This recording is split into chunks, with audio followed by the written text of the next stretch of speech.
Good afternoon, friends.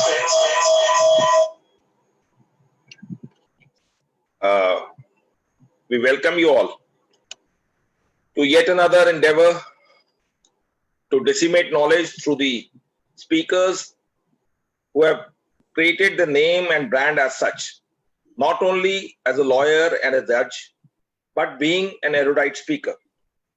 Amongst us today, we have Honorable Mr. Justice K.S. Radhakrishnan, former judge of the Supreme Court of India. And prior to that, he was also in Jammu and Kashmir as well as in Gujarat. So you will have to unmute yourself, Justice Radhakrishnan, not Mr. Pandya.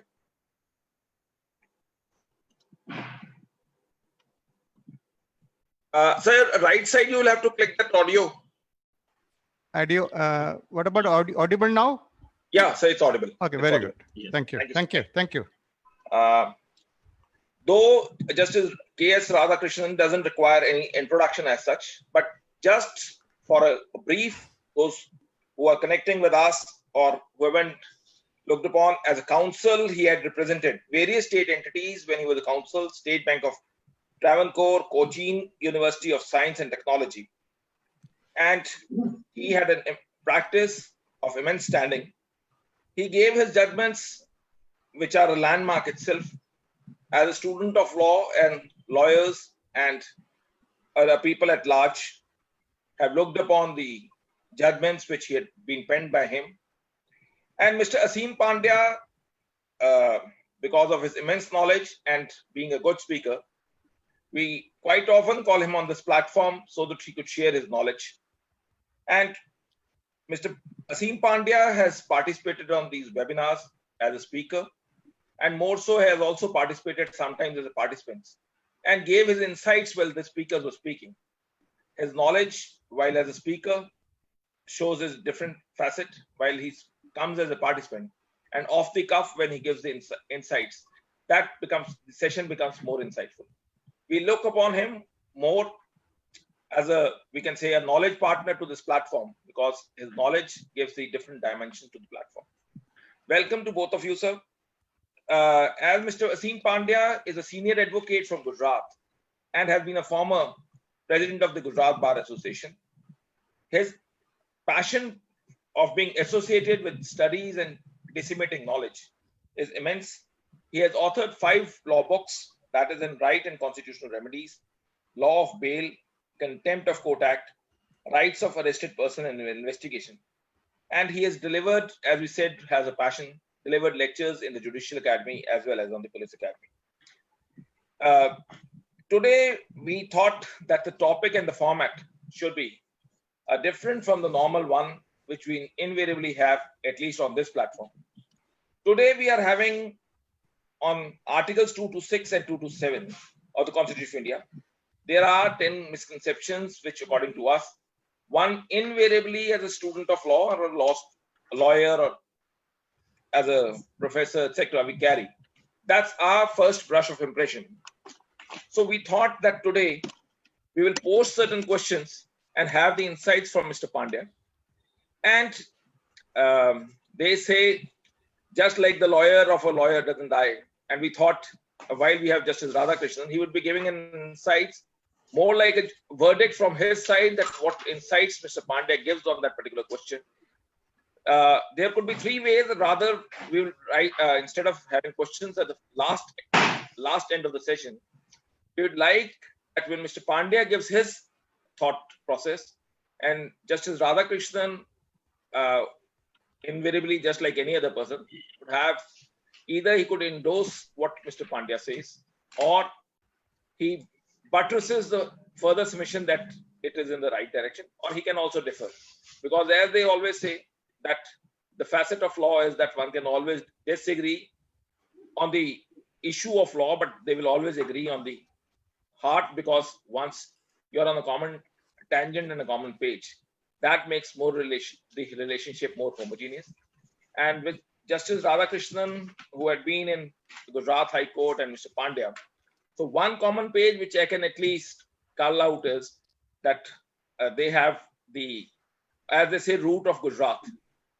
And another could be Mr. Radhakrishnan would straight away say that what opinion Mr. Pandya carries, as we say in law, or as a lawyer would understand, straight away dismiss in limine. To state therein what his notion are actually doesn't carry any weight. But we this time also allow the participants to participate actively. They can also give their opinion, agreeing with what both of the keynote speakers would be speaking.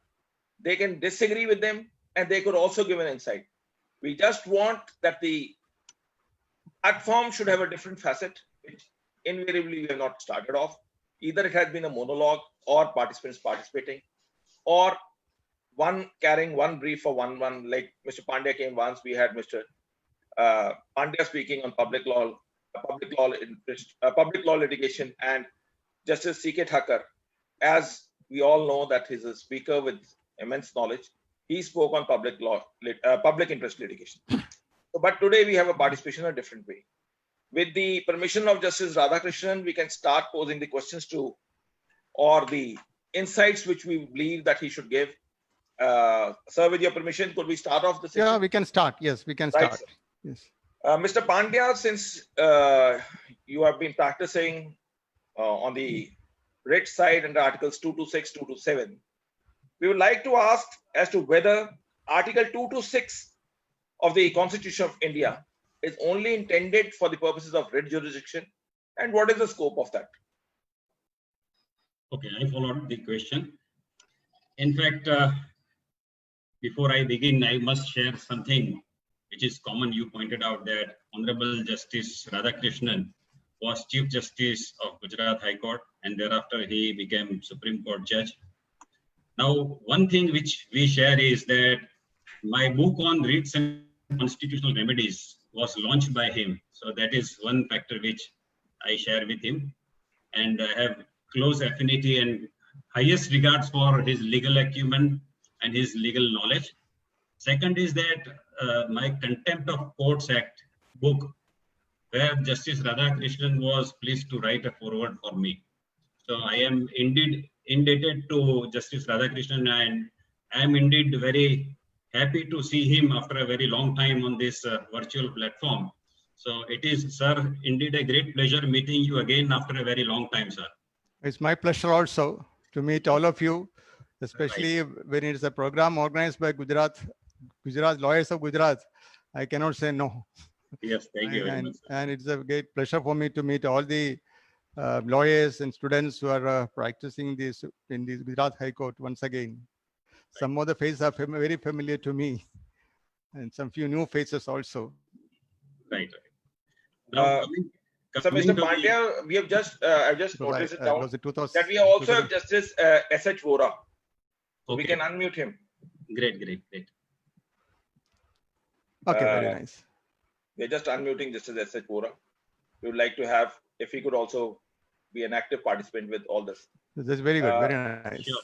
Thank you. It's a wonderful platform, Mr. Vikas. You are giving a great opportunity to all concerned. And no, it's, I would say it's a common platform. Yes. Because they say knowledge is only increased by sharing, and they say sharing is caring. Right. Justice Vora, we welcome you. Sir, could you come on the video, please? Okay. Mr. Pandya, the question which had posed was, yes, I Mr. will Vora answer the question. So, Mr. Vora has joined us. Yes. Yeah, he's joining us. Let me just reframe the question, that it is a common belief among the legal fraternity that Article 226 is a writ jurisdiction alone. Now, that is a misconception, because I would demonstrate from the text of Article 226 itself. And there is a long series of judgment which say that it is not a writ jurisdiction alone. The power is much wide. So if we described it as a writ jurisdiction, we will be speaking only 1/3 truth. So 1/2 not, even not 1/2. It is 1/3 truth. For that purpose, first of all, let me just refresh your memory or take you to the text of Article 226. There are 3 important phrases on which we must focus on. The first phrase, first of all, I will just broadly read out for your purposes. Article 226 starts with non-obstant clause, that notwithstanding anything in Article 32, every High Court shall have power throughout the territory in relation to which it exercises jurisdiction to issue to any person, please focus on any person, or authority, or in appropriate case any government. So this is one phrase which we must focus on. That I will come little later, because the first question is based on the second phrase. So to issue to any person or authority, and in appropriate case any government, directions. Please focus on the word directions, orders, and writs. Now, just to clarify that what kind of writs it would be possible to be issued, because some writs were available prior to the constitution in 3 presidency towns. So then they say that directions, orders, or writs, including writs in the nature of habeas corpus, mandamus, certiorari, prohibition, quo warranto, or any of them, for the purposes of enforcement of the rights conferred by Part 3, or for any other purpose. So this is the broad text. So second phrase which is important, I am just starting with that powers are not confined to issuing writs only. The High Court has very wide power to issue directions, appropriate directions. It need not be a writ, particular writ at all. So directions or orders and writs, including writs in the nature of. So again, they are not borrowed in their original form. All those traditional writs which were known as prerogative writs are not borrowed in India in their original form. And again, there is a great objection about using the word prerogative. The prerogative writ was used in the context of the law prevailing in England because King wanted it to be certified that their officials and tribunals function in accordance with law. So it was a king's prerogative. Now, India being a democratic country, the word prerogative writ is absolutely inapt. This is a discretionary remedy under Article 226 of the Constitution of India. So as I pointed out that there are series of judgments that recognizes the very wide scope of Article 226. The first judgment in the line starts from the judgment of the Supreme Court of India in Election Commission versus Saka Venkata, reported in AIR 1953, Supreme Court, page 210. It was a case where Madras High Court wanted to issue a writ of certiorari to the Election Commission situated at Delhi. And the issue was that whether the High Court at Madras could issue writ beyond the territorial jurisdiction of the state or not. So that was the issue. But while considering in that case, the Supreme Court stated that the powers conferred under Article 226 are very wide, and we are not shackled by the traditional formalities or legal technicalities which are strictly associated with traditional writs. And because the Election Commission was situated at Delhi, the Supreme Court ruled that the Madras High Court had no jurisdiction to issue any writ beyond the territorial jurisdiction, and that ultimately led to 15th Amendment, whereby the concept of cause of action was brought in under Article 226. So that is one aspect. So then there are few judgments. I will not bother, only I will give citations. Then we will obtain the comment of Honorable Justice Radhakrishnan about this, because there are series of judgments. Now the second in line is T.C. Basappa versus Nagappa's case, which is again reported in AI 1954, Supreme Court, page 440, where also the issue was against issuing certiorari to election tribunal. And while examining the scope of Article 226 vis-a-vis certiorari, because normally the tendency of the lawyers is to seek a particular writ. Now, in this background, when certiorari was sought for by the parties, the Honorable Supreme Court went into the niceties of certiorari jurisdiction and then clearly commented that we have not borrowed traditional writs in their original form. We are not bound by the technicalities associated with all those traditional writs. Our jurisdiction under Article 226 is very wide, and therefore we should not look back to the legal history of the evolution of these writs, the practice prevailing in the England or any other country, and we should examine every case in the context of the language of Article 226. So clearly it has pointed out that the jurisdiction under Article 226 is very wide. And as I said, that it is 1/3. And let me just point out one aspect, that the jurisdiction is for enforcement of the fundamental right or for any other purpose. And these directions or orders or writs, including writs in the nature of those specified writs, are simply the tools to be utilized by the court for doing justice. So it is absolutely, it cannot be, so it is not an accurate description. And why I am objecting to this description, because as soon as we write or describe it to be writs jurisdiction, our subconscious mind goes to the technicalities associated with these writs. And I will demonstrate that in so many cases, the judicial time of the Honorable Supreme Court of India, as well as the high courts, have been wasted on the debate about the technicalities associated with each writ, which is absolutely not necessary. Now, when we say for illustration certiorari, as soon as you use certiorari, immediately the question would be that who would certify the record before the higher court? So whether tribunal is a necessary party in a certiorari jurisdiction or not, that kind of question would come up. Then second question, which is associated with the technicality of certiorari, is that when certiorari jurisdiction is exercised, court can simply quash or annul the decision. Thereafter, court cannot do anything.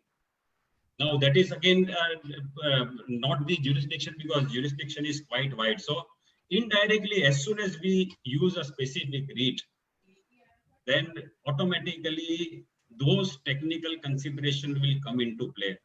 Now, say for habeas corpus, this issue arose in Kanu Sanyal's case, which is reported in 1973 Supreme Court, I think page 2684.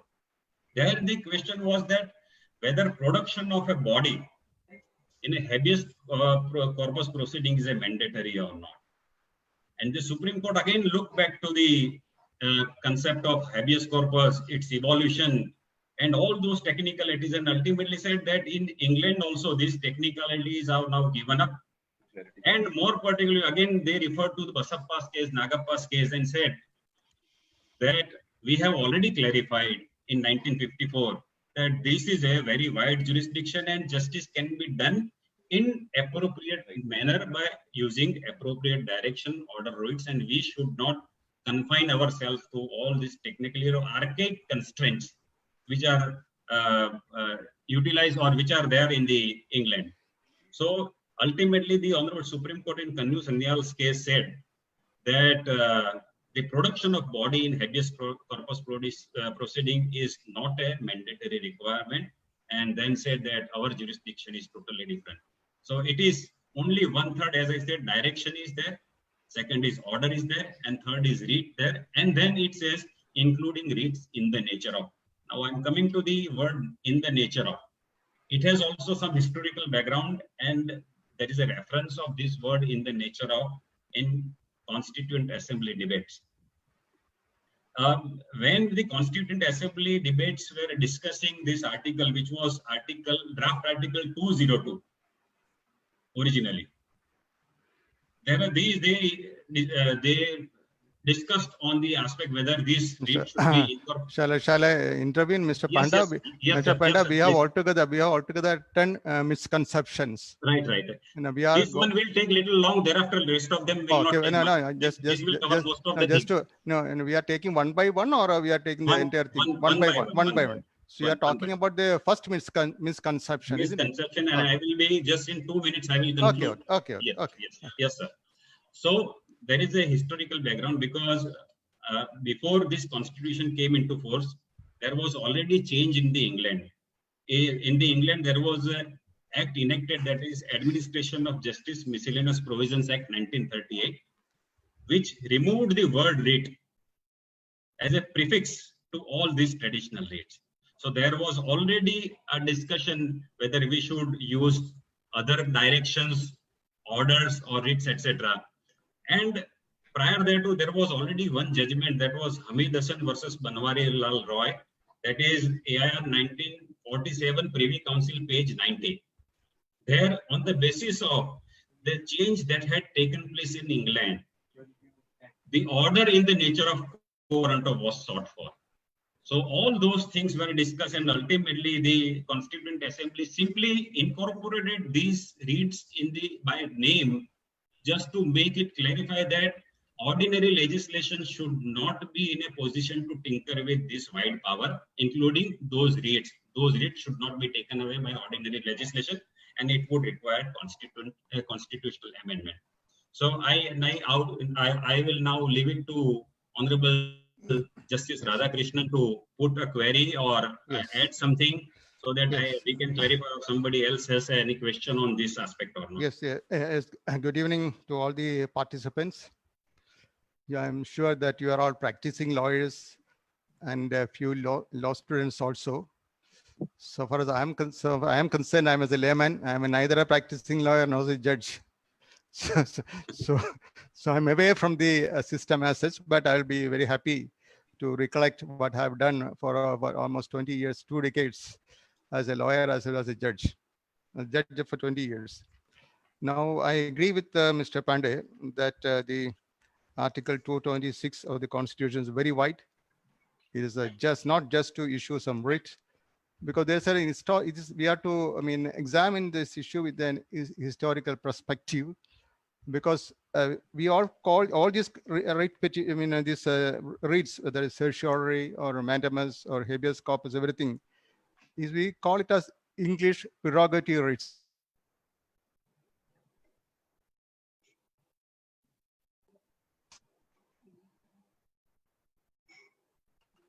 So it's a hangover from the British, issued by the King George III, conferred powers on 3 high courts. At that time, it's called Supreme Court, Supreme Court of Bengal, and presidency courts also, to issue a writ of only writs, and that is only prerogative writs. Because English ruled us, they do not want the court to have more powers, in the sense they don't want the court to interfere with every order or issue a direction to the administration in India. So by and large, in the courts, in the Privy Council, as well as the various courts constituted in the British India, they used to issue only these English prerogative writs. So their powers were, in that sense, their powers were very, very limited. They could not, suppose an administrative order is passed by a British bureaucracy, the High Court, the Supreme Court, or the High Court, as the case may be, they cannot interfere with it, because so administration will go on as they think. Only if there's a violation of some fundamental rights, the courts are given power. Now, all these issues, as I rightly pointed out, Ms. Pandey, see, all these issues were debated by the Constituent Assembly, and the Constituent Assembly has, in 1949, discussed, bodily carried because previous article was 202 in the draft Constitution.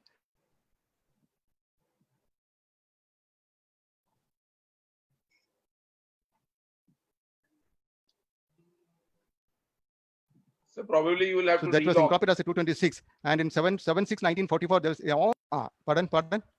No, it's fine. Can you? There was some problem. I thought that if let's assume your screen freezes, you can relog it. Yes, sir.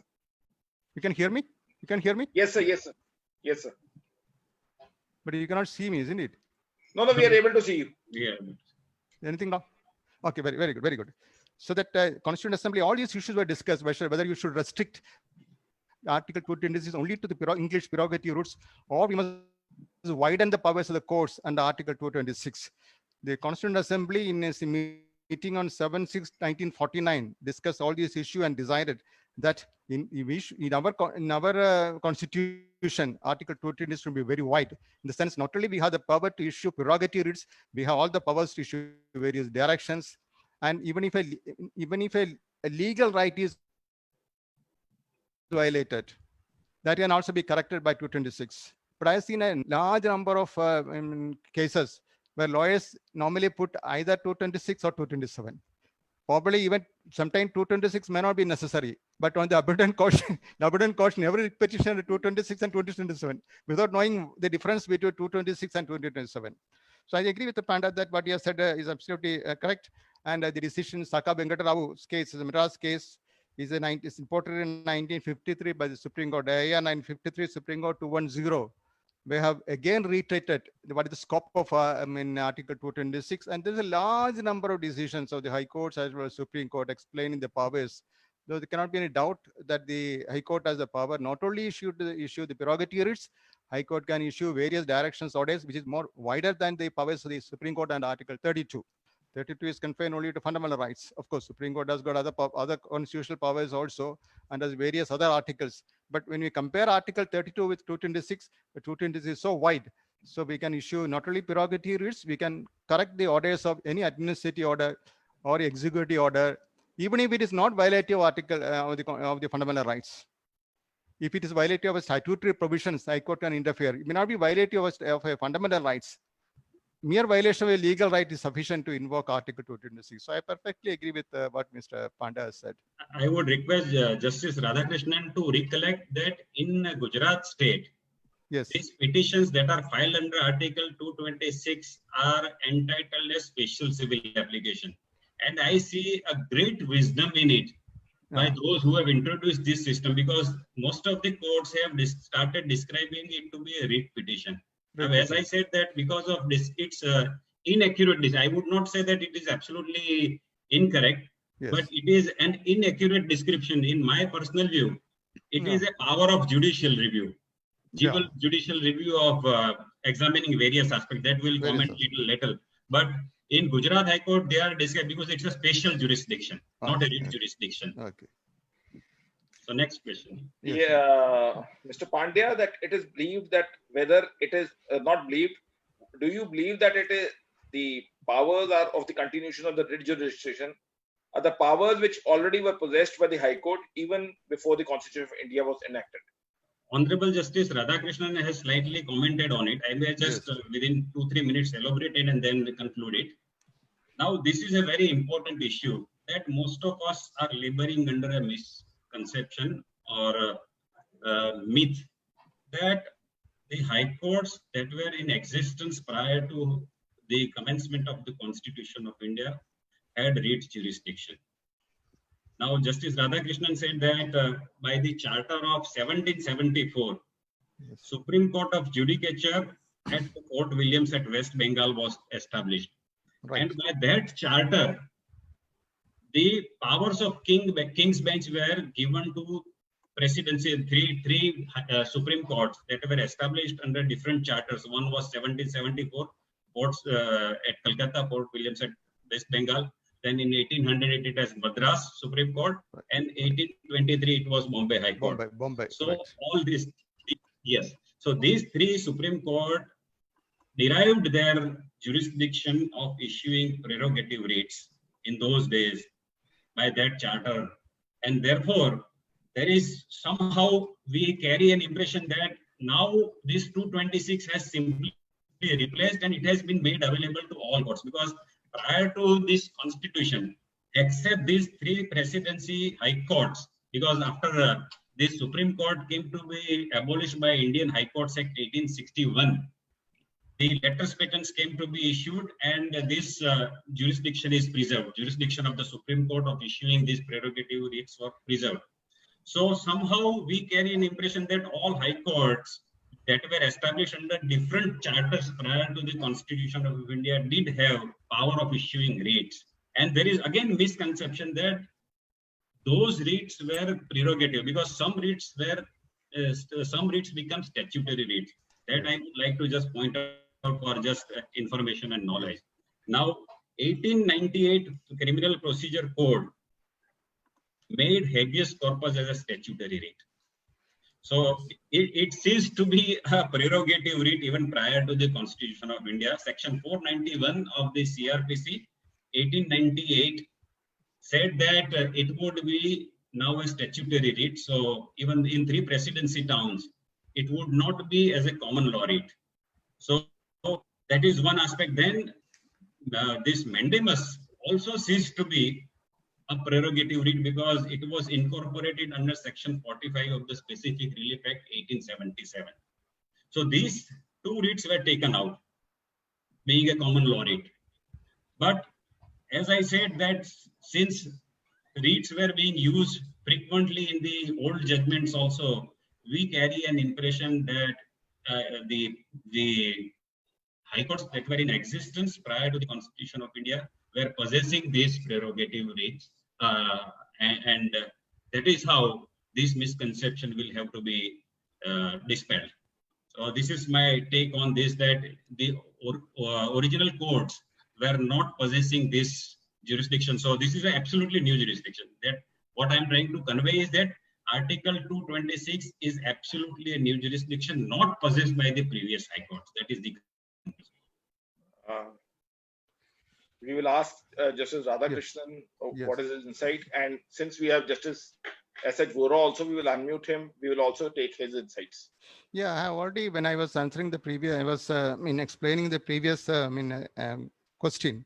I think I touched upon this also, that this is not a continuation of rejurisdiction before what was enacted before the Constitution. Because one of the Privy Council decisions, Panda must be knowing, as well as 1939, they thought because of the Criminal Procedure Code as well as the Specific Relief Act, that contains all the remedies available, then why should you High Court interfere under 226? Yes, so that was it. See, that's an indicator to say, that's an indicator at the very beginning that the British, they never wanted to give the High Court's powers in this. So otherwise, High Court, just like now, High Court will issue various directions to the British bureaucracy. They don't want to touch any of that. Only if citizens or Indians or citizens of fundamental rights are affected, then they can issue prerogative rest. According to them, is governed by the ordinary law, not by the High Court and all that. So, but it's not a continuation. But anyway, all these what we have inherited from the British, that we have redrafted and incorporated to suit convenience, and after our looking upon our social setup and our geography of the nation. So Constituent Assembly has discussed all these things also. Pandya said. Yes. Yes, sir. So if we can make a request again yes, sir.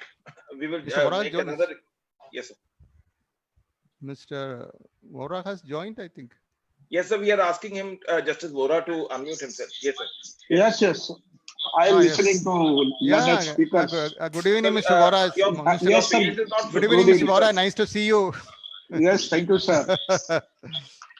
So your face, Justice Vora, your face is slightly not visible. Yeah, you have to arrange your cameras. Yes. Now it's yes, now that's it's fine. Okay, that's fine. Yes. Since Justice Vora has also joined us, we will take his also insights. So this, for Justice Radhakrishnan and the other participants, we are just advising that one of the most fascinating fact of the platform of Beyond Law CLC is that we are finding large number of professionals and judges joining us and giving their insights. Mr. Pandya, there is a common notion carried out that the relief could only be granted in a writ if the specific name is mentioned in this, that is mandamus, certiorari, or can the scope be increased, or it has to go stricto sensu by the nomenclature while we make a prayer? Yes, I don't think so that there is a need to pray for a particular or specific writ, because as I said that the text of Article 226 very clear it does not create any doubt about the jurisdiction of Article 226. Mr. Pandey, just for a moment. Justice Vora, probably there is another mic or some radio on in and around your mobile. Yes, yes. My son is working, so. Okay. All right. Yeah. Yes, sir. Right, sir. So the wordings of Article 226 are very clear. It provides for issuance of direction. So now where is the question of seeking a particular writ? These are the tools that are provided to the High Court to be used in an appropriate manner for appropriate purposes to do justice to the citizens. It is not expected from a citizen that he should come out with a specific writ, because as I said in the beginning, and Honorable Justice Radhakrishnan also confirmed that since it is a very wide power, why should you confine your petition to a particular writ and invite problems for yourself? As I pointed out, that if you pray for mandamus, immediately the judge would ask a question that where is the demand? Where is the refusal? Then, as I said, the certiorari, whether you have a joint tribunal as a party or not, because this misconception that whether tribunal should be joined as a party or not, that started arising from the judgment of the Honorable Supreme Court in Udit Narayan Mahapalria versus Revenue Board, that is reported in, I think, 1963 Supreme Court, page 786. It said that if you want certiorari, tribunal or a court needs to be joined as party.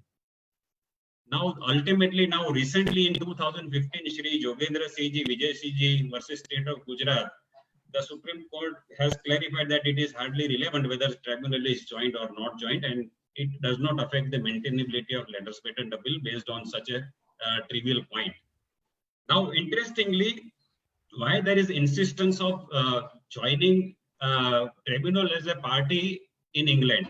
Because if you see in England, all the cases are starting with the name R. Rex or Regina versus so-and-so X party, so-and-so, so-and-so, so-and-so.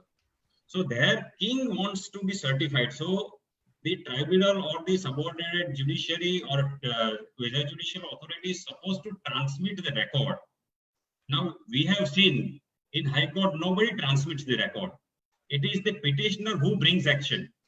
He produces certified copy of the order of the subordinate authority or tribunal before the High Court for its examination. So there is no king like England in India. So that's why the insistence of joining tribunal as a necessary party is absolutely irrelevant. That is why I am saying that as soon as you name the writ, you are going to be in trouble. So I always advise my colleagues who are at the bar that when the court can appropriately grant appropriate relief as it deems just and proper in the facts of the case, please do not mention any writ by its specific name. So that is my take on this point, that it is not at all necessary. So on that point, I have a slight difference of opinion, Mr. Panda. Yes, please. Because the Supreme Court, as early as 1952 Supreme Court in Sukhindra versus State of Punjab. Right.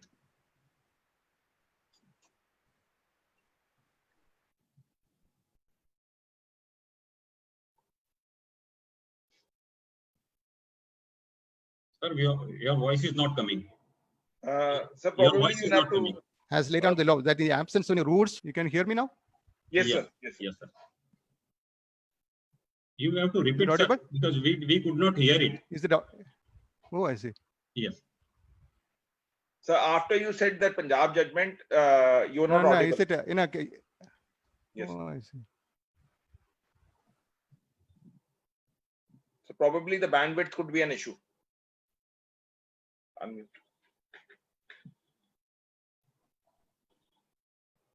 Your lordships have unmute. Oh, Have to unmute. we are unmuting you.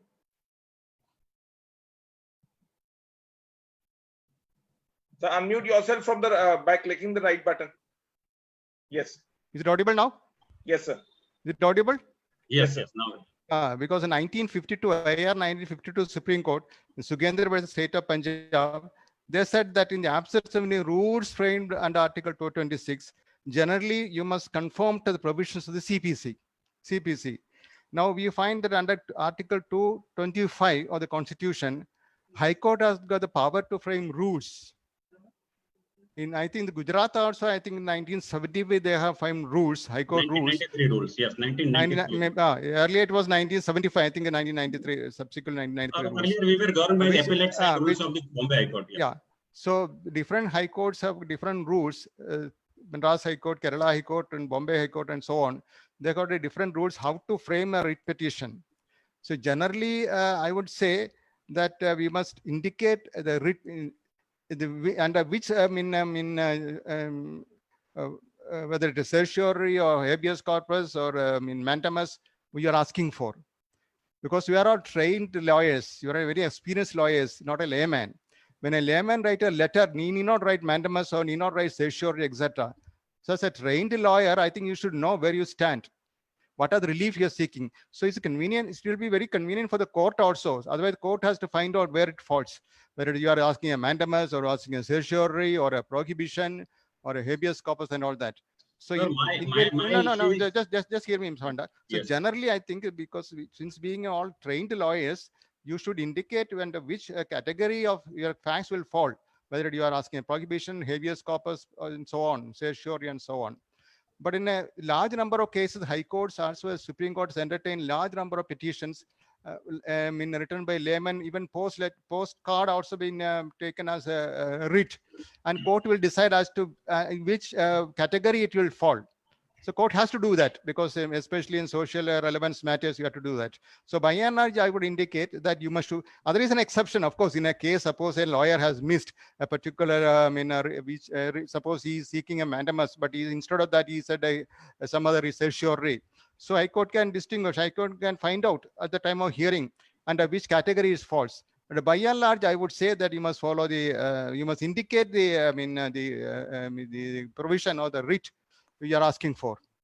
A short rejoinder to what your lordship said. Yeah. It is Yes. absolutely correct that earlier judgments were like this. Yes. But now let me just recollect one thing, that when the Article 226 uses directions, how do we get that it should be by a specific name, directions or orders or writs, and including writs in the nature that we have already said. Now there is a judgment of Supreme Court in AIR 1966, Supreme Court page 81, that is Dwarkanath versus Commissioner of Income Tax or Income Tax Officer. There the Honorable Supreme Court Yes. said that Yes. the power of the High Court is too absolutely wide, and it can reach injustice anywhere, and there is no need of having any formality or any procedural technicalities coming in the way of the litigants. And it did not be that a particular writ has to be, even if it is prayed for, then also the High Court can suitably modify it, and High Court can do justice in appropriate manner. Same is the judgment of the Kanu Sanyal's case, where Supreme Court, it was clearly a case of seeking writ of habeas corpus. Now, despite that, the Supreme Court said that it is not that we are only entitled to issue. We can say that it is for the court to mold it. What kind of writ, order, or direction would be appropriate in a given case? So what I usually do is that if I am seeking quashing, I will simply say that this honorable court may be pleased to quash and set aside the order of the quasi judicial authority or tribunal. If I am seeking writ in the nature of mandamus, I will simply say that be pleased to direct the respondent authority to obey the law or to perform its duty in accordance with the statutory provision. If writ of search, if any other co-warranto is that, we simply say that be pleased to ask the respondent to clarify under what authority he is usurping or he is having this office, particular office. So there are the later on the trend of the Honorable Supreme Court and the language of the article. That is my personal view. Absolutely, the Honorable Justice Radhakrishnan is perfect. But this being the author of the book and having done lots of research, I am of the personal view. This is absolutely my personal view, backed by 2-3 judgments. As I pointed out, Dwarkanath's judgment, then judgment in Kanu Sanyal's case. All this would lead to this conclusion that it may not be necessary, because as I said, that as soon as you seek a particular writ, you are going to be in trouble.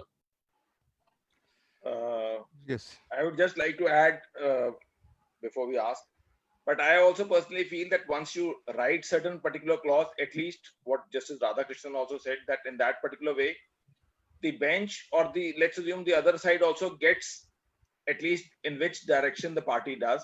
But though in the lighter vein, they say in Article 226, they say first, you might be well aware, out here we commonly say that if you are good at facts, argue on facts. If you are good at law, argue on law. But nothing, then argue on constitution. We will ask Justice Radhakrishnan what is his take on this particular aspect, though it was on a rejoinder. Now, next question, the fourth one would be, like, can we seek a prayer in a writ petition only against the state or its instrumentality, or the scope under the Articles 226/227 is much wider than that, that it can go beyond state and its instrumentality? What's your take on this? Okay. 227 for the time being I am not discussing, because that's a separate thing altogether. Yeah. There may be some overlapping that is in accordance with the judicial opinions expressed by the Honorable Supreme Court of India. But for the time being, I am on the point whether the respondent should be state or instrumentality of state or not. Now, as I pointed out, now recollect the first phrase which is used in Article 226. It says that High Court shall have power throughout the territory in relation to which it exercises jurisdiction to issue to any person. The word any person, it doesn't start with the state. It says that to any person. Right. The second is or authority. And third is or in appropriate case, any government. So, and there are judgments, I would take you to those judgments where it has been clearly held that it can go to any person. In the last discussion which we had with Mr. Sathe, he also explained that certain fundamental rights are available against private persons also. Like Article 15, sub-article 2, where it has been said that if you throw open a restaurant, hotel, or a place of public amusement or a theater for public access, then you cannot discriminate anybody on the ground of caste, race, religion, sex, etc. Now, this is a clear mandate against even a private individual. The only requirement is that he should have thrown open his restaurant or theater for public access. So once, if such a theater owner does something which is violative of Article 15, sub-article 2, definitely he is a person against whom High Court is entitled to exercise jurisdiction under Article 226. Second is untouchability in any form is prohibited. See, if somebody is practicing, same illustration, suppose a shop owner working in a municipal limit, he says that I will not allow this person of a particular class or particular caste to take ration from my shop. He would be practicing untouchability. In that case, even the order of the High Court can be obtained.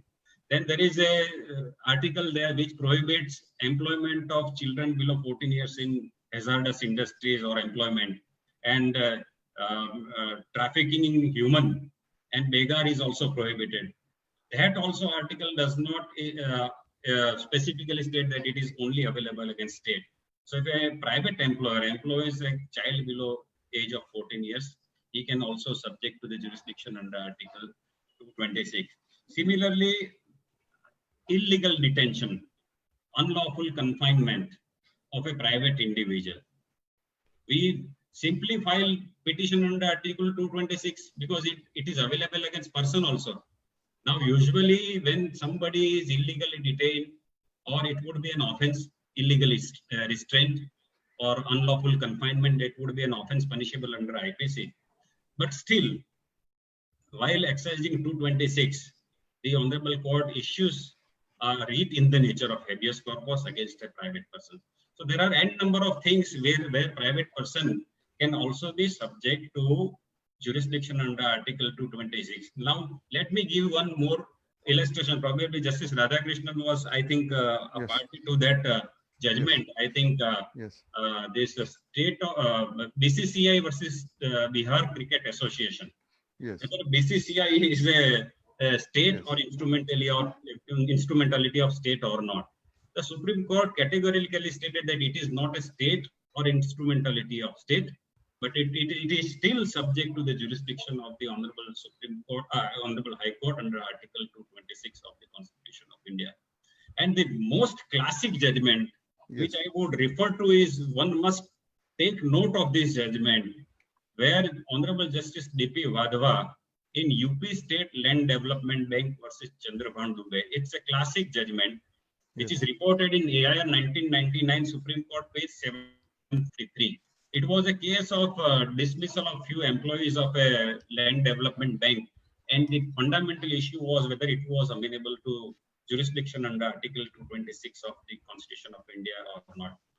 The Honorable Justice Vadhva, sitting with Justice Shagir Ahmed, clearly stated that where do you find this divide line that it is not a public law remedy, it is a public law remedy, and it is not a private law remedy, when the language of the article is very clear. It clearly provides that it can be made available against a private individual also, person also. Only thing is these are self-imposed restrictions, because wherever the dispute pertaining to civil dispute or criminal action is there between individual vis-a-vis individual, it would require adducing of evidence, examination of witnesses, which is not a proper procedure to be followed by the High Court under Article 226. But that does not mean that in a given case where the case is very clear, High Court's arms are very long, which will reach injustice anywhere. So again, Dwarkanath's case and Basappa's case have been referred to. So it need not be a state. And recently, Marwari Balika Vidyalaya versus Asha Srivastav, which is just reported in 2019, 4 scale, page 600. It's a judgment by Justice Arun Mishra.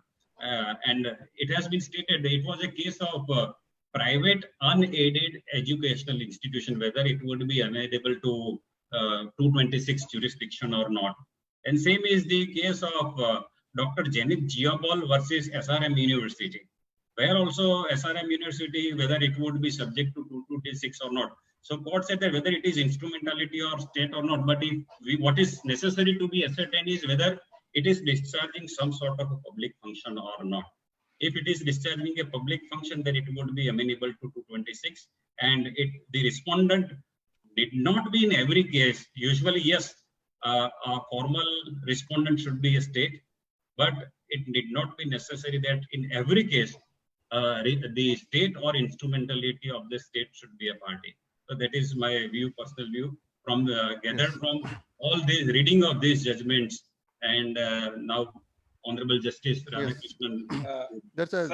Before we ask Justice Radhakrishnan, I would like to just tell Mr. Pandey, you would recollect that Anandi Mukta judgment also said that once you are performing the public duty, it's one of the classic judgments to say therein that once you are performing a public duty, then in that eventuality. Yes, that is also one of the. AIR 1989 Supreme Court page 1607, Anandi Mukta's case versus R.V. Rudani. It went from Gujarat High Court, and there it has been completely clarified that it was a question of trust, whether trust was amenable to 226 or not. And the Supreme Court clarified that how any person or authority has been used and how it is to be construed. Yes. Yes. There's a large number of case laws on this point, running into several pages, because as rightly been pointed out, Mr. Vikas also, see, even a writ will lie even against a private person, a purely private person. The test is whether he is discharging any public duty. He need not be a government servant. He can be ordinary private person against whom also a writ will lie, provided he is discharging any public duty. Now, even against the legislature. Sir, your voice is not coming. Also, your voice several matters we have issued writ. Even against High Court, when I was a Chief Justice in the Gujarat High Court, I issued.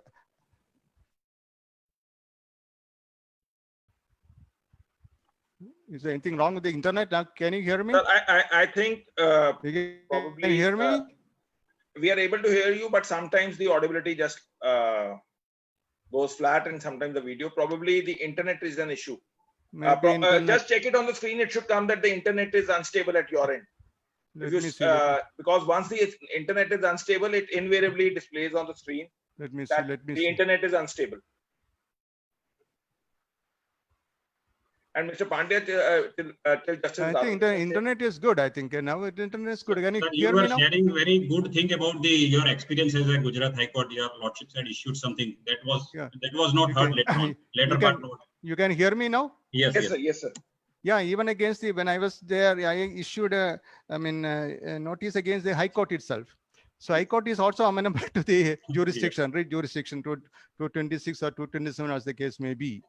When I was, I also issued a notice to the a minister, a serving minister, when I was in Kerala High Court. And writ can also be issued against the legislature. So it's a plethora of cases, a large number of cases the court has issued, but the test is whether who is that authority. It's not a ordinary stricto sensu a private person, different matter. Suppose he's discharged, that's a test. Suppose he's discharged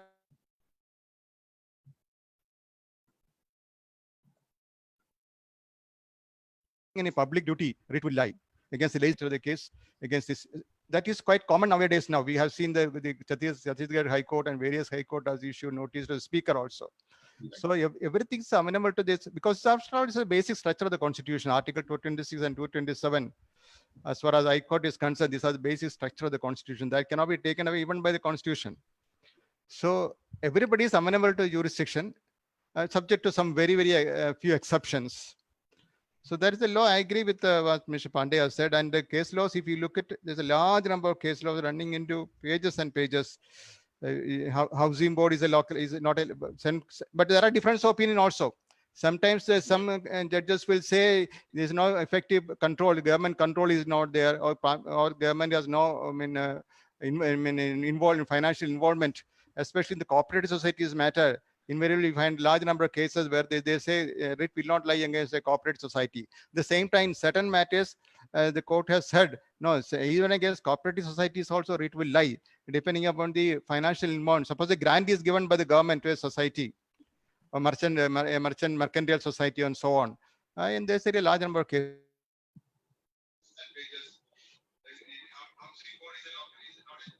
So in that case, in fact, Mr. Pandya, you would also agree that what Justice Radhakrishnan was saying, in that eventuality, one of the tests for that part would be whether there is a deep and pervasive control. Because one of the parameters for writ jurisdiction, invariably, these are the cases, Anandi Mukta and all, which are the exceptions carved out, but invariably they say that as to whether there is a deep and pervasive. Any public money is with test. Yes, sir. Yes, sir. Now, in view of that BCCI judgment, where though court said that it is not instrumentality of state, but cricket being a cult or a religion in India, and it is involved in selection of cricketers, arranging matches, public matches, stadiums belong to this BCCI, and therefore in view of that, they are discharging public functions, and that is how the public interest litigation was entertained, and how now the control of BCCI to some extent is monitored by the Supreme Court of India. Yes, sir. Since Mr. Vora is also there, let's take his call also. So we feel that once we have persons on the platform who can share the knowledge, let's have Justice S.H. Vora's insight also on this topic. So we are unmuting you. Kindly give your insights. No, since I am sitting at such a place where certain other work is also going on, Okay. so you will have some disturbances. So just I am hearing the learned speakers and gaining some knowledge. I'm obliged to you, sir. I'm obliged to you, sir. So your knowledge would be just like an icing on the cake. We can have your insights. But the public function is very important. We have to consider from that angle. What is public function of a private person? That's right. That part is very relevant, and therefore, what any person is using, I think it with that in that context. So now the next question, fifth one, we would be taking that writs were evolved for the enforcement of that writs are invariably evolved for the enforcement of the fundamental rights. What is your take on that, Mr. Pandya? Let me point out that I was also of the same belief that these writs were evolved for the purposes of enforcement of fundamental right. But when during research, when I closely examined all these writs, barring habeas corpus, Other writs are really not concerned with the enforcement of fundamental right at all. They have been evolved in England by kings to see that the officials and their tribunals, to supervise Yes. the officials and tribunals, their work or they function in accordance with the law. So that was the purpose. So this, as I said, certiorari is meant to quash the order of the subordinate authority, tribunal, or a court. So there is no question of violation of fundamental right, because in Ujjambai's case, which is reported in AI 1962, the Supreme Court said that quasi-judicial authority or judicial authority's order cannot violate fundamental right. So certiorari is obviously not meant for enforcement of fundamental right because of the Supreme Court judgment, which has been later on followed in Naresh Mirajkar's case.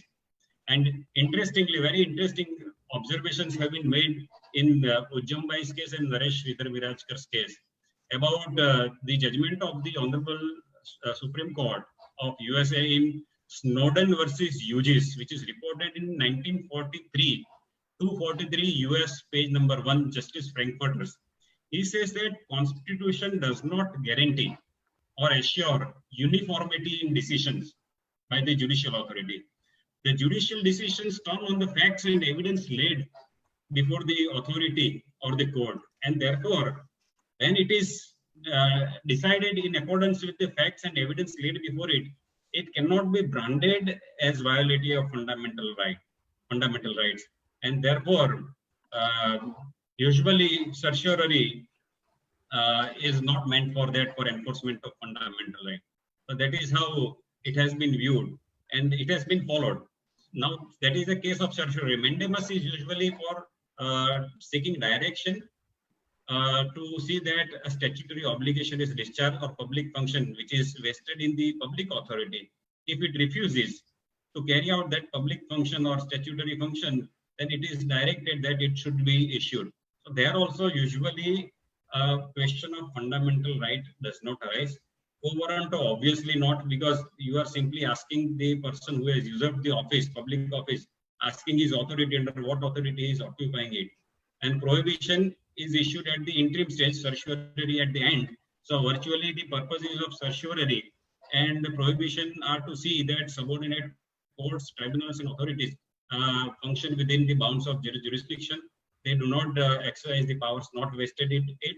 They follow the procedure which is prescribed by law, and if it is not prescribed, then principle of natural justice.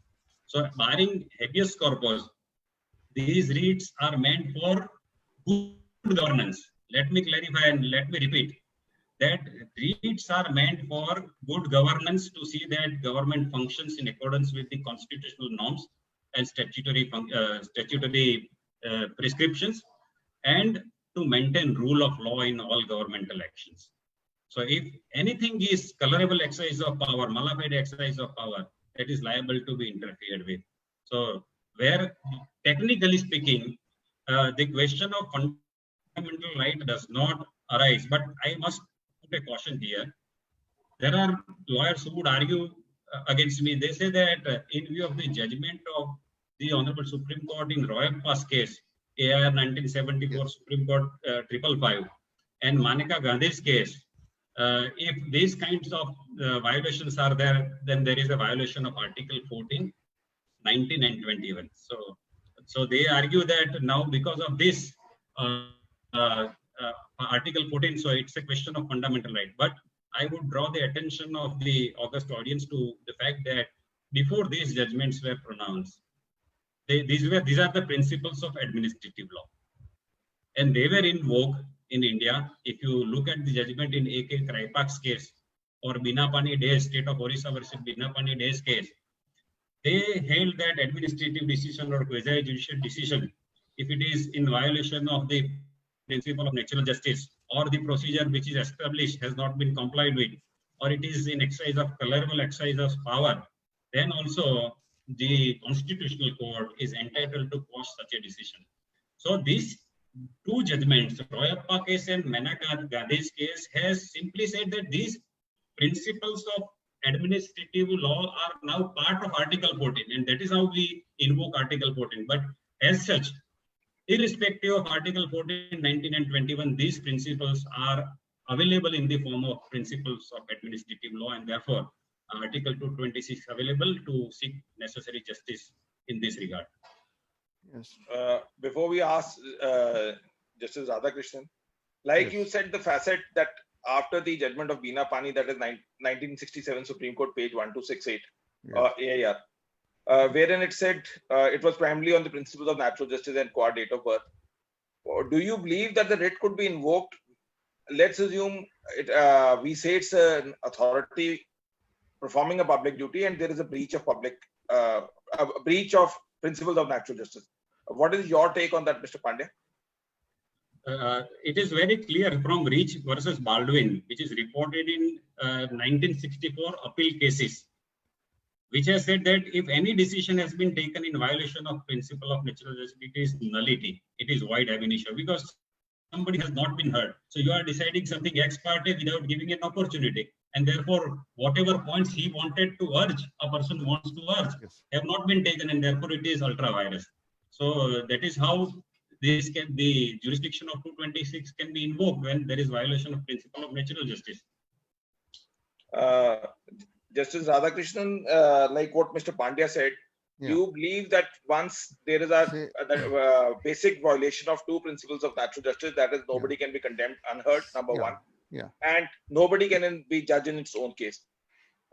Would it also be a part of what he said that the writs were evolved for the enforcement of fundamental rights? Whether this cardinal principles of natural justice would also fall within the facets to invoke the powers under Article 226? Yes. My view is that, is it audible? Yes, sir, Yes. yes. My view is that this, so far as the prerogative English writs are concerned, they are confined to the so-called fundamental rights. Now, but Article 226 is so wide that we cannot compartmentalize. We cannot say that Article 226, only if they violation of fundamental rights, then only we can issue these type of writs. No, these writs, barring of course habeas corpus, all these writs can be issued even against the violation of any order, statutory order or statutory rule. Violation of statutory rule need not be a violation of fundamental rights. Need not be a violation of fundamental rights. Therefore, separate compartmentalization we cannot visualize in Article 226. The power is so wide, unlike Article 32. Unlike Article 32 is concerned, is a violation of fundamental rights. We have to establish what is a violation of fundamental rights. Not an ordinary violation of a legal right may not be sufficient. But so our Article 226 is concerned, you can't compartmentalize. It's so wide. You can issue a mandamus if there's a violation of if there's a violation of a statutory provision, or even if a executive order is bad in law, you can issue you can always direct the authority to comply with that. Or if there is an executive order is legal, or if executive order is illegal, you can also search your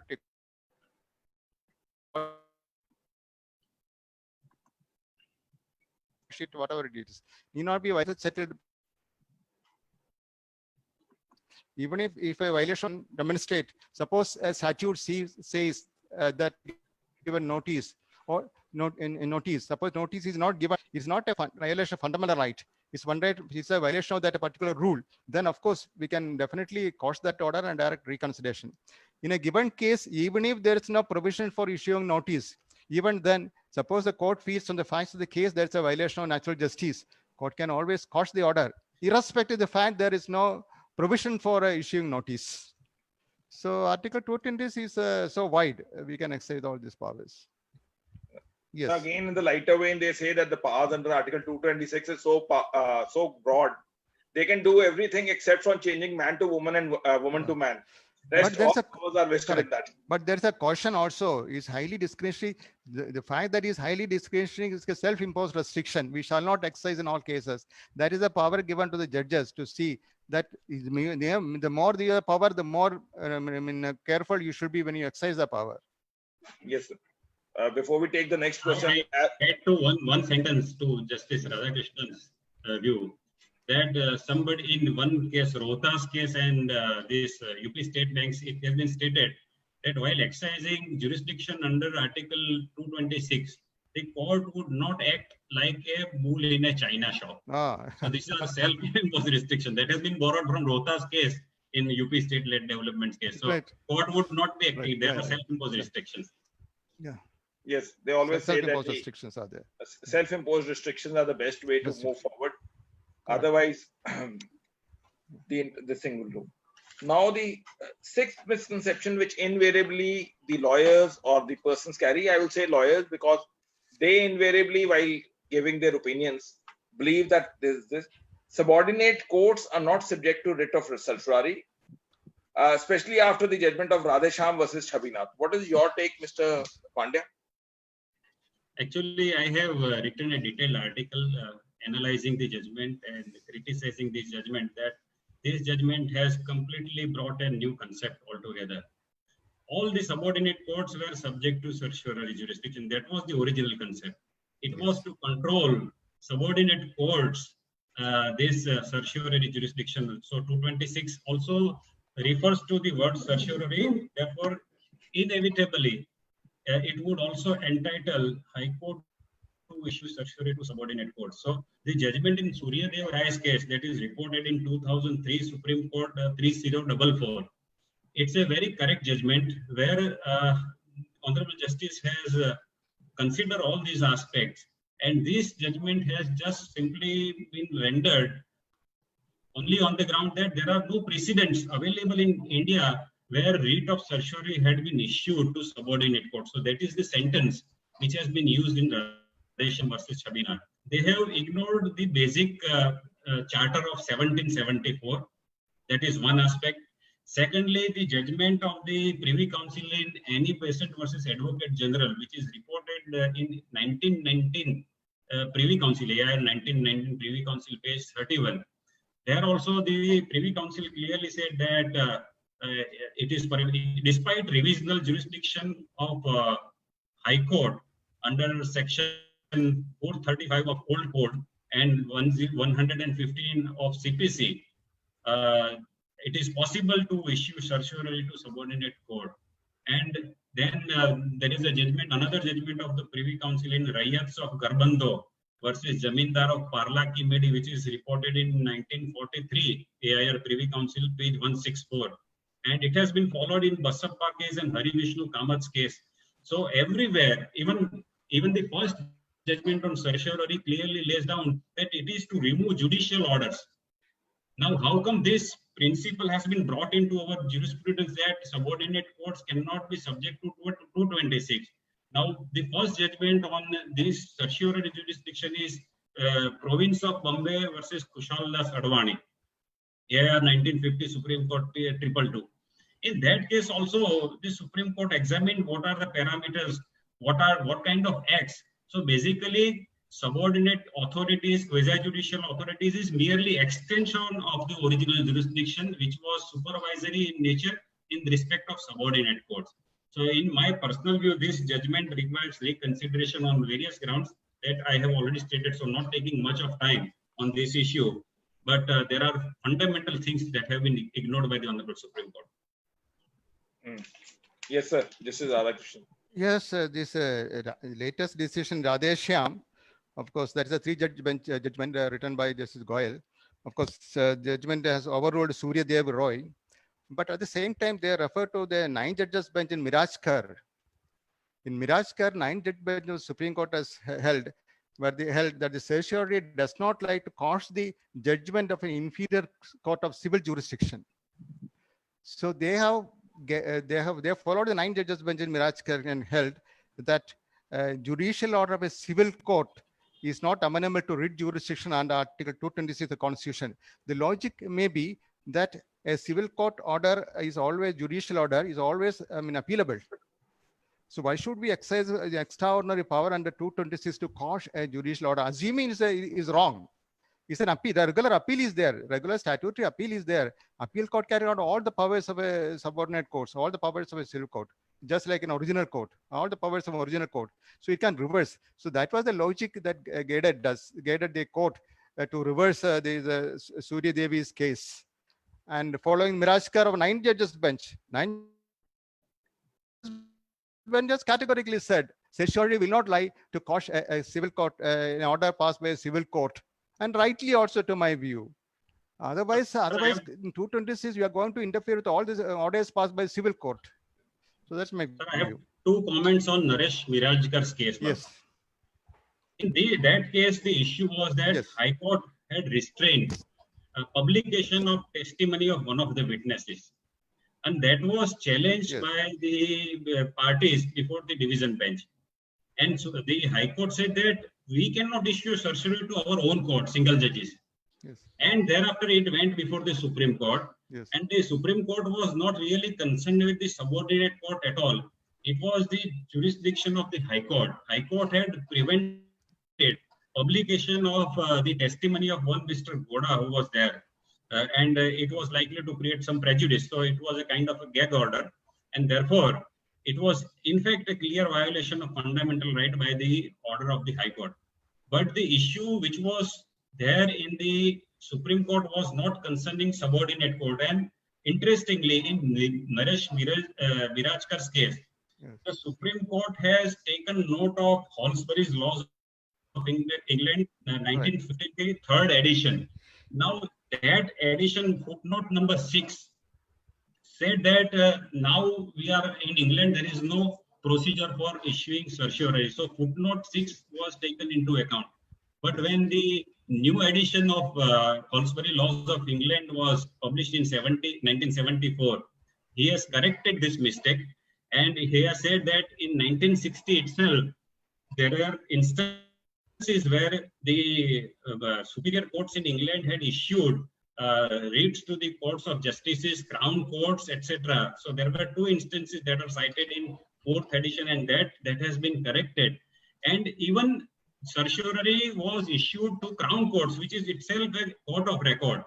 So there are instances in England. So I think that Naresh Sridhar Mirajkar has not been properly appreciated in But it. anyway, we are bound by the 9 judges. We are bound by, which was Yes, yes. explained, which This was is explained by academic Rajesh Shah. 3 academic judges. discussion. So 2 judges Academic. goes. I understand, but this is just on academic side. That, Okay, academic, of course. So it is just like what Mr. Pandya is saying. The another facet would be sometimes invariably it happens. They say that like a district forum matter, you can rather than going to the state commission, and let's assume because it is bound by limitation, etc. Yeah. Or let's assume it's an ex parte order. If Mr. Pandya's view is to be taken, Yeah. then the law that once there is a special statute will prevail over the general law. General law. Would at least I feel would not prevail as such.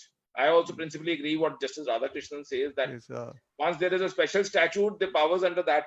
no, have I been am also given. not saying that they should be bypassed.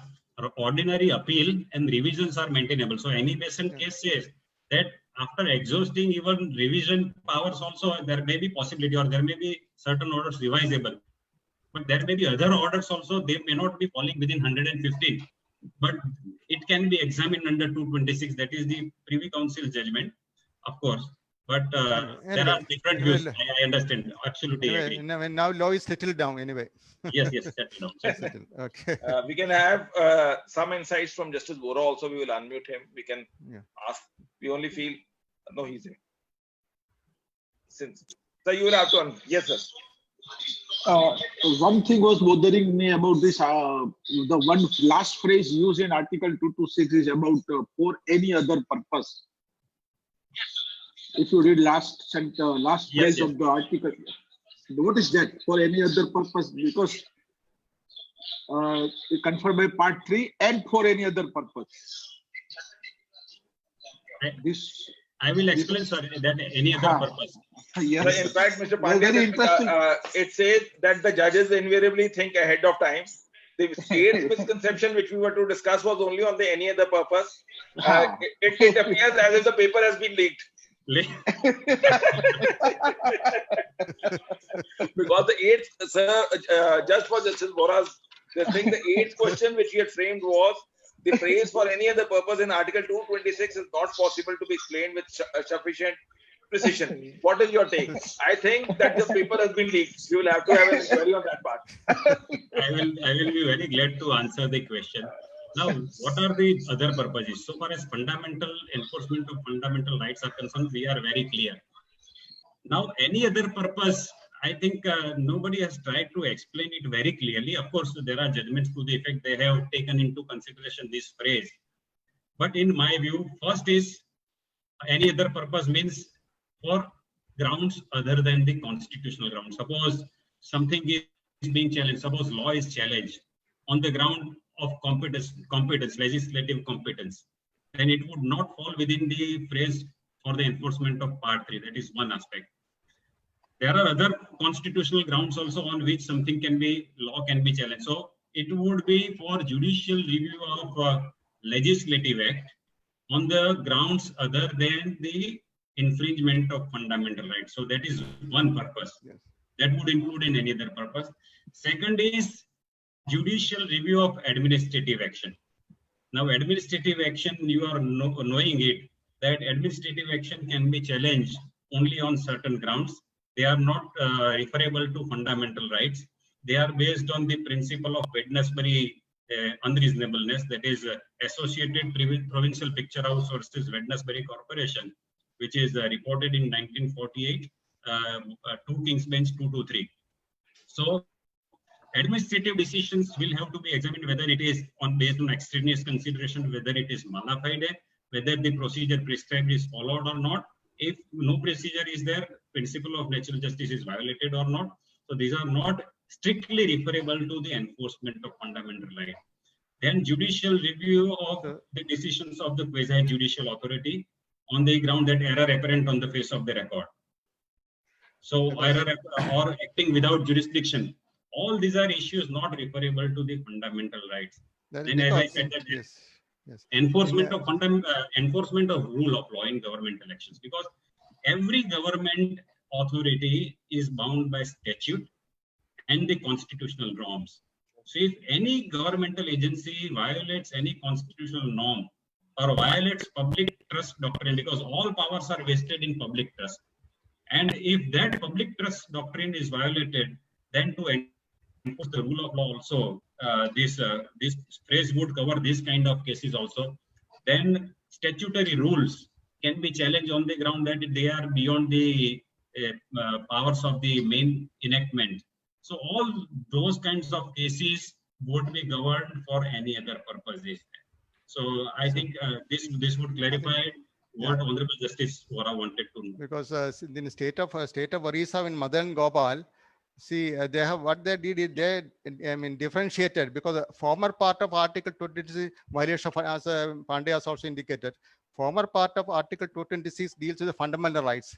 Then for any other purpose is a pure violation of an ordinary legal right, not the fundamental right, but any violation of a right. That's why any other purpose, not relating to, it may not be a violation of fundamental right. It can be a violation of an ordinary legal right. That is for any other purpose. Even constitutional amendment can be challenged on the doctrine of basic structure. Basic structure. It is not necessary that it is for enforcement of fundamental right. Correct. That is for any other purpose. All this would be covered. This would be covered under the phrase any other purpose. Pandya, now manifest arbitrariness has also been given another facet which we do. And while we were talking of writ of certiorari, if you would recollect the famous judgment of Syed Yaqub and with the same name versus K.S. Radhakrishnan, 1964. I was just thinking, everybody is thinking that we have Justice Radhakrishnan on a platform and we have a judgment way back of 1964. No, see, when I was a law student, and I was proud that say my name. That's what I'm saying. Exactly same name, and way back that is 1964. Say the Yaqub. Yes, sir. And whenever we discuss writ of certiorari, we can say that it is just like a Gangotri, where the source of certiorari is primarily basically explained in detail. 1964 Supreme Court 1477. Yeah. Correct. So it's an interesting facet. We have a judgment of 64 of K.S. Radhakrishnan, and we have Justice Radhakrishnan sharing the insights with us. We can have the take of Justice Vora, because his take was, what do you mean by any other purpose? Yes. Justice Vora, you will have to unmute yourself. Yes, sir. So I think earlier we were discussing about breach of principle of natural justice and other aspect also on administrative law. I think this other purpose would also cover those area also. Yes, right. Correct. Yes. So as we were discussing on the administrative orders, etc., any administrative order or quasi-judicial order passed under a valid law can be challenged before this before the Honorable High Court. if according to the persons, the lawyer or the party feels that there is a breach of Articles 14, 16, 19 and 21. Before we ask Mr. Pandya, I will just say in one liner what is Article 14, because we have some students of law, 16, 19 and 21. And what is his take as to whether the administrative or quasi-judicial orders could be challenged in that?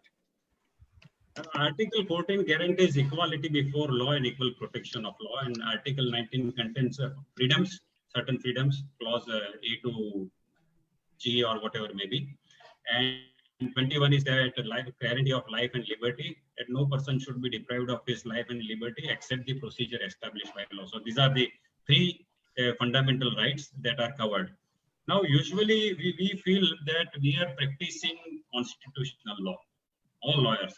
So all the challenges must be referable to Article 14, 19 and 21. So we have already discussed that this is not necessary. As I pointed out that the principles of administrative law or the principles pertaining to certiorari or read in the nature of certiorari jurisdiction, that era referent, all these principles are available irrespective of invoking Article 14, 19 and 21. Now people have started invoking Article 14, 19 and 21 because of Royappa's judgment and Maneka Gandhi's judgment. Prior that, if you recollect Article 13, what is the guarantee given under Article 13? Article 13 simply guarantees that any pre-constitutional law which is in force, if it is in contravention of the fundamental rights, it will be void to that extent. And no law shall be made hereafter which would infringe the fundamental right. So chapter of part 3 pertaining to fundamental right is essentially a guarantee against the making of law. It is not concerned with the executive orders or quasi-judicial decisions taken under a valid law. So you would realize that prior to 74, Royappa case, in 78, Maneka Gandhi's case, people would not invoke Article 14, 19 and 21, but they would invoke the principles of administrative law and normal grounds that are available in respect of order in the nature of certiorari. But because now Honorable Justice Bhagwati has read those principles of administrative law into Article 14, and he has established link between Article 14, 19 and 21, that violation of one would result into violation of the other. That is how it has become customary to state that the order of the quasi-judicial authority or administrative authority is violative of Article 14, 19 and 21. But as such, they are not the issues of fundamental right, they are the issue governing administrative law, and therefore it is a misconception that we are constitutional practice. In how many cases we have challenged the legality and validity of a law? How many cases we have challenged the validity of a subsidiary rule? You would at least get only 1 or 2 cases in a year where you would challenge the validity of a law. All the cases that come to a lawyer are pertaining to the issue of administrative law. So that is how I am just explaining that Article 14 and 19 and 21 is being invoked because it has been, all these principles have been read into it by Justice Bhagwati. Justice Radhakrishnan, what is your take on this particular aspect? See, when you look at Article 14, you must also look at Article 12, because that defines the state, as well as Article 13, which says that powers to issue orders, notification, etc. See, even an ordinary executive or administrative act is also amenable to writ jurisdiction, provided it is violation of equality clause, equality and equal protection laws. So this is so wide, because in every writ petition you'll find article is a Magna Carta. Everywhere we find Article 14, because even if there's a violation of Article 15 or 16 or 19, even to a certain 21 also, invariably a violation of Article 14. So equality before law and equal protection laws, that goes along with all the articles. So I have not seen a writ petition which excludes Article 14, then only Article 15, or only Article 16, or even Article 19. So Article 14 is all pervasive, which attacks all other articles, whether it is 16, 15, or 19, or, and so on, even 21 also.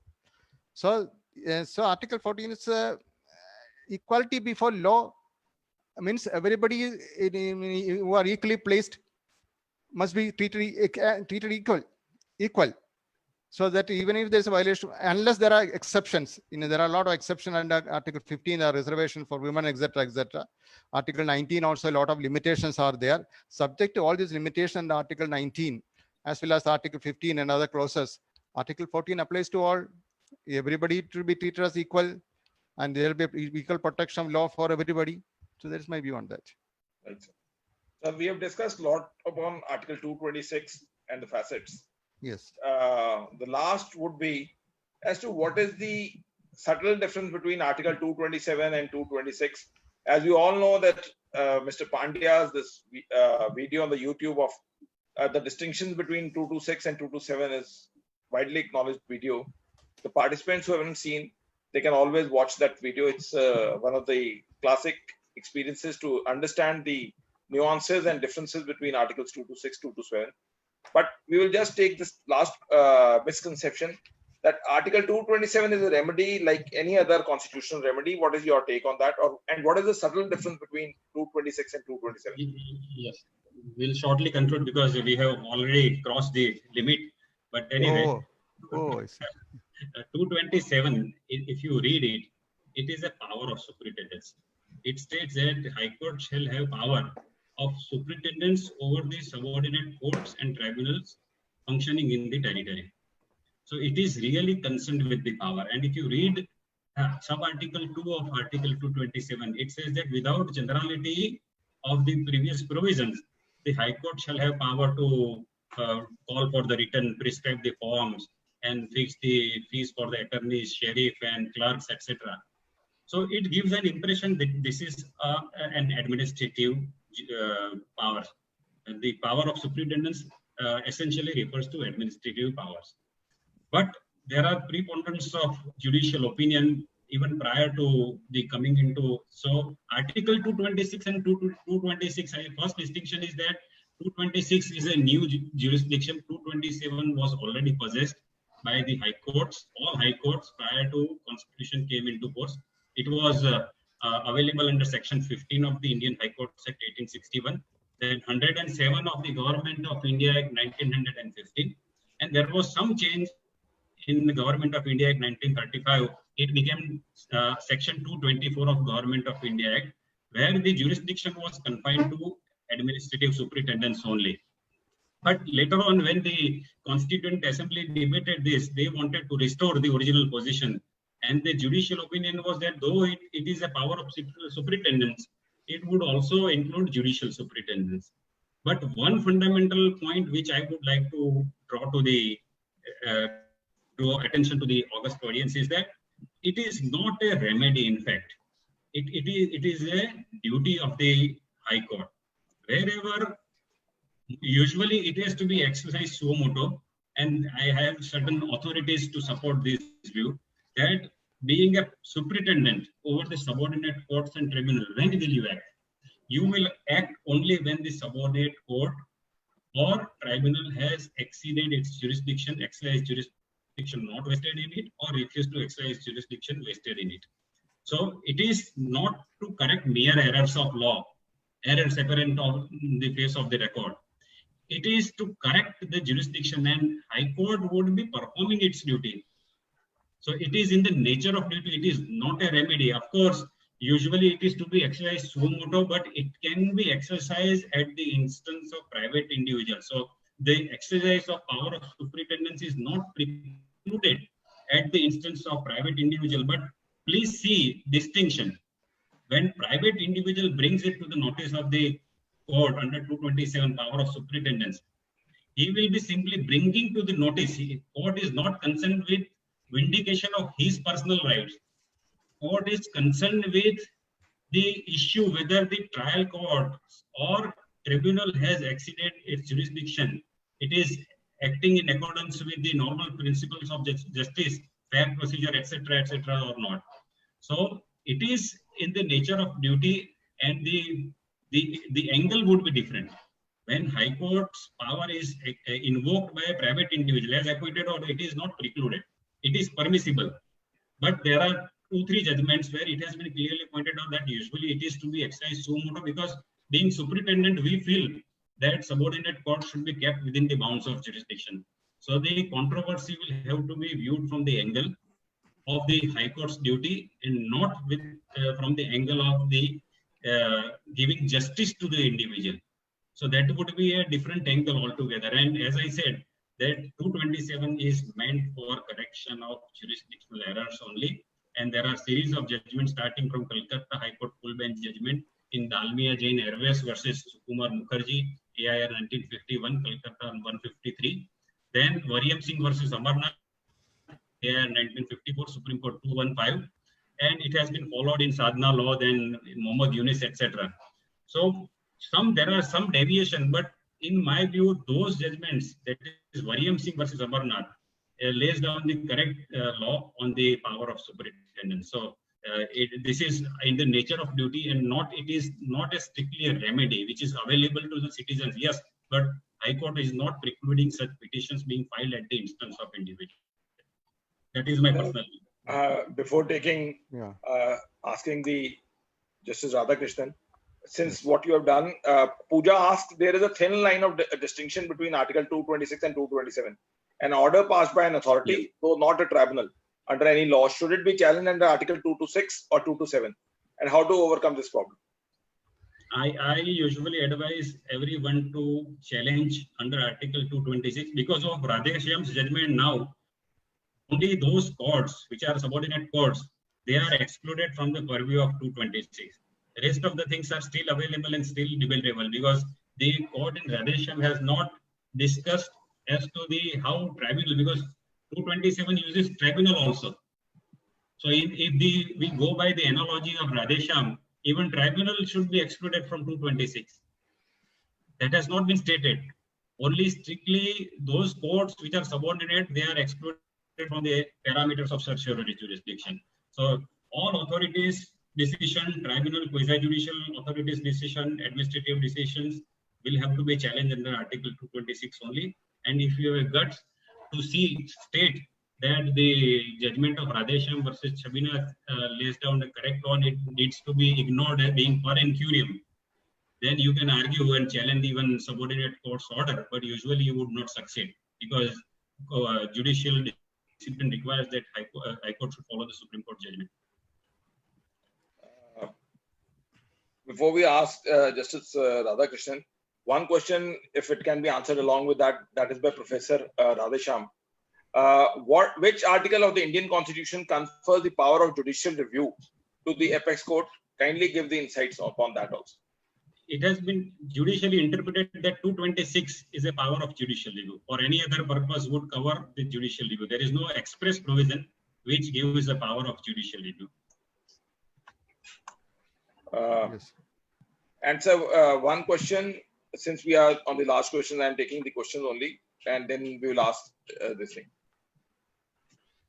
That was on pill. That was an interesting question. That was by Ali. So whether pill and writs can be considered same or not in the context of encroachment of the fundamental rights? Public interest litigation. Yes. Public, I did not get the question. Abid asked whether public interest litigation and writs can be considered as they are on the same page in the context of encroachment of the fundamental rights. PIL, we have already had the detailed session, so I would request him to refer to or view that video where we have discussed the public interest litigation and public law litigation, where Honorable Justice C.K. Thakkar has also given his insight. Today, we are fortunate to have very good insight from Honorable Justice Radhakrishnan. So rather than disturbing, because it will involve a longer debate, so yes, sir. We would request him to watch that video. Yes.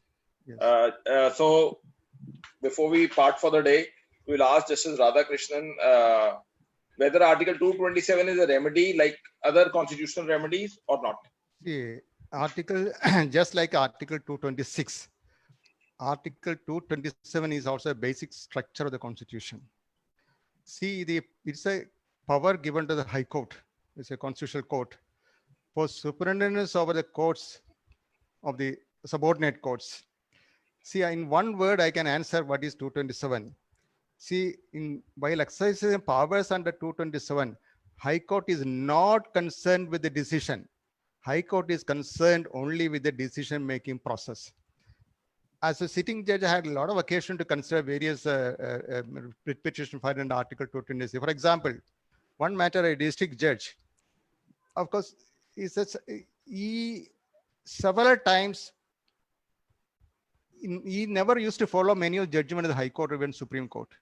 He always think he's law to himself. Very many. I'm not naming that judge.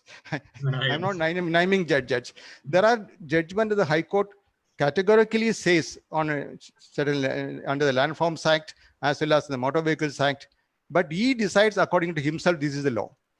So that we had occasion to call for about 90 cases decided by him in the as a district judge, and we have to call to the High Court to warn him. See what type of process you are following. So you are bound to follow the Superior Court judgment, whether you like it or not.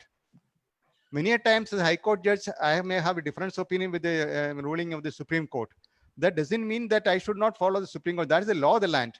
So far as subordinate courts is concerned, what the High Court has laid down is a law. The law is bound by that.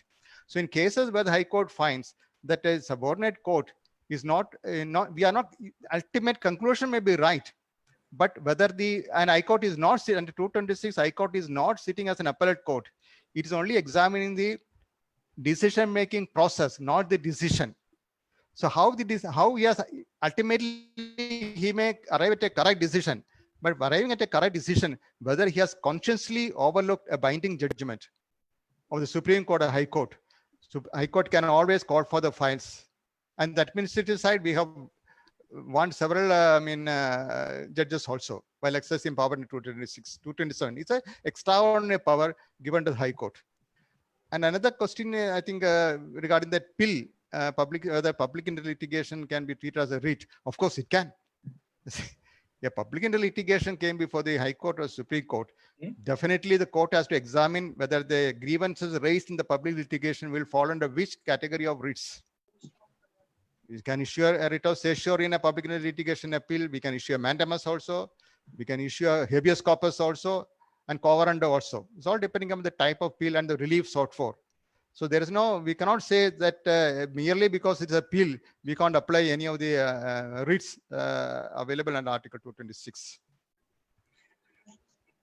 Yes. The last question will be, Ali says, I've reframed the question. After filing of the charge sheet, can writ be filed for fair investigation or not?